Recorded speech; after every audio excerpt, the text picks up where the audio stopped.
જુઓ આપણે મૂલ્યાંકન કરવાનું છે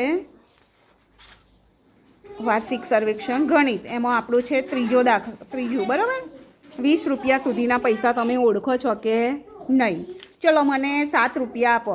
અહીંયા નોટો મૂકી છે જુદી જુદી પૈસા સિક્કા, એમાંથી તમારે મને 7 રૂપિયા કરીને આપવાના છે. આપ્યા? કેટલા આપ્યા? 5 ને 2 7. સરસ, વેરી ગુડ. ચલો હવે આપો મને 13 રૂપિયા આપો. 13 રૂપિયા.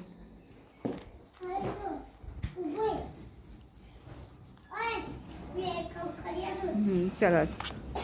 10નો એક સિક્કો આપ્યો, પછી 2નો ને 1નો. કેટલા થયા?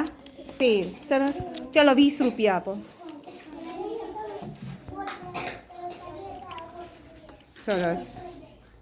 10 10ના 2 સિક્કા એટલે કેટલા રૂપિયા થયા? 20 રૂપિયા.